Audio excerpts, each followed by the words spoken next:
Allô, dans la vidéo d'aujourd'hui, je vais vous montrer un maquillage inspiré de la Saint-Valentin, étant donné que cette journée spéciale arrive très bientôt.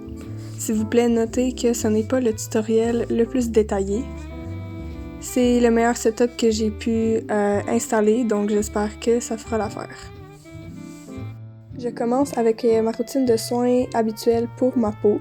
Je commence par laver mon visage, puis je m'assure qu'il n'y ait plus d'impuretés. Ensuite, je vais mettre un sérum. Puis je vais finir avec un hydratant pour la peau. Pour ce qui est du maquillage, je commence avec un primer étant donné que c'est important pour protéger la peau. Pour ce qui est de mon fond de teint, je préfère utiliser une éponge pour son fini.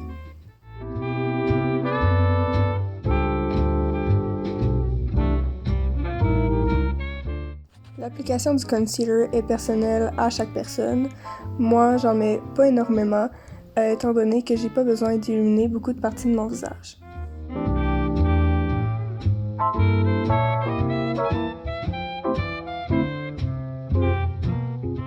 J'ai étendu mon concealer avec l'autre côté de mon éponge.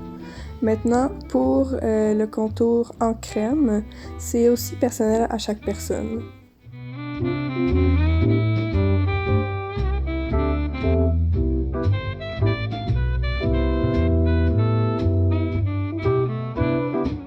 Cette fois-ci, j'ai utilisé un pinceau dense pour mélanger le tout. J'avais oublié de faire mes sourcils avant de commencer, donc je le fais maintenant, mais je suggère fortement de le faire avant de commencer votre maquillage. La poudre est importante pour que votre maquillage ait l'air doux. Utilisez une poudre claire pour les endroits à illuminer, puis utilisez un bronzer pour les ombres de votre visage.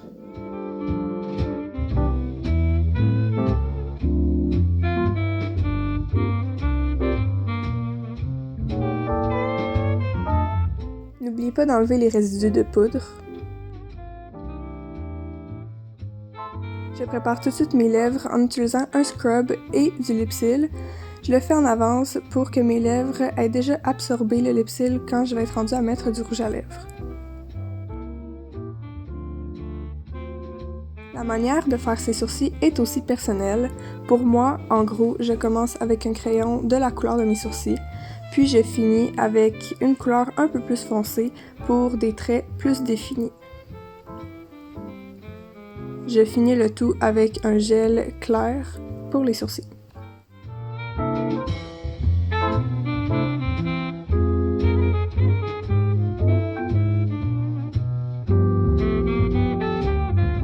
Pour ce qui est du maquillage sur les yeux, je commence simplement en couvrant toute ma paupière avec une couleur naturelle qui matche mon teint de peau. Ensuite, pour le eyeliner, dessinez une ligne qui suit la base de votre œil, connectez-la avec le creux de votre paupière, puis fermez-la à l'aide d'une courbe pour obtenir ce qu'on appelle une aile de chauve-souris. Ensuite, remplissez-la.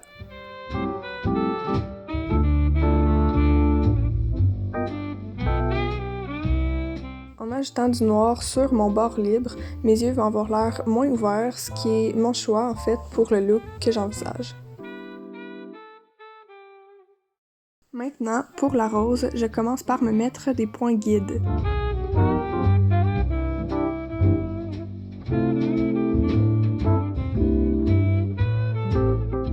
Je commence en faisant le sketch de ma rose.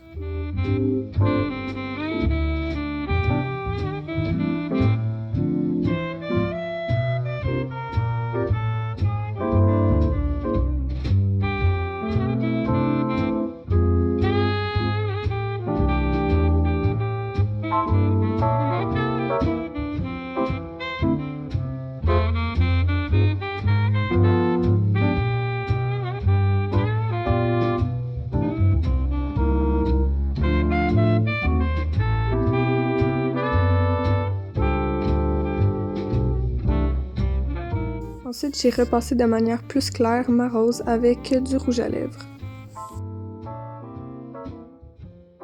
Pour pas que le rouge à lèvres que j'ai appliqué s'étende, je repasse avec une ombre à paupières rouge. Je remplis la rose avec mon doigt. De cette manière, le contour paraîtra encore plus tard pour pouvoir le définir. Avec une ombre à paupières rouges plus foncée, je vais venir créer des ombres dans ma rose.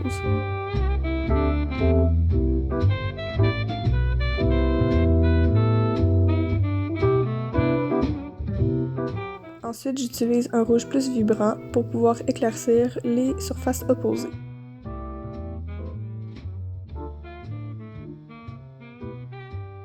Maintenant, je viens assombrir mes ombres avec du brun.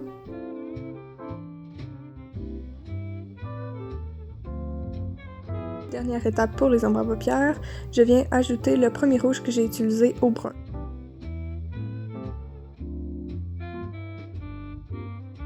Pour ce qui est de la tige de la rose, c'était le seul vert que j'avais, mais je suggère utiliser un vert plus foncé et un vert plus pâle pour créer un effet 3D.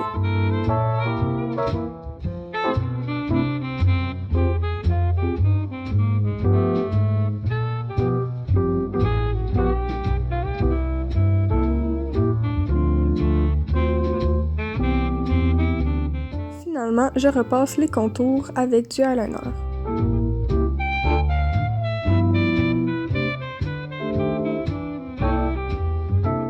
Pour mes cils, j'applique une seule couche de mascara partout sur mes cils de manière égale.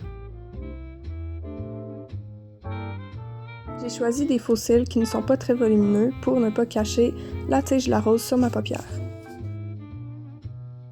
Pour ce qui est des lèvres, j'ai eu un peu de misère. En fait, je n'ai pas aimé la couleur de ce premier crayon à lèvres que j'ai utilisé, donc j'ai décidé de mettre du noir à la place. Par contre, j'ai eu un peu de misère à mélanger le rouge et le noir ensemble, donc j'ai arrangé le tout en dehors de la caméra. Et le maquillage est enfin terminé. Je vais faire mes cheveux et m'habiller en dehors de la caméra. Donc voici le look final.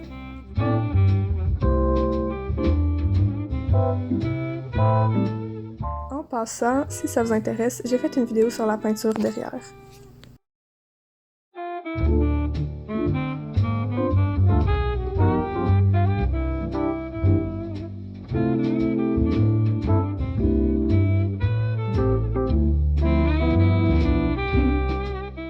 J'espère que ça vous a plu. À la prochaine!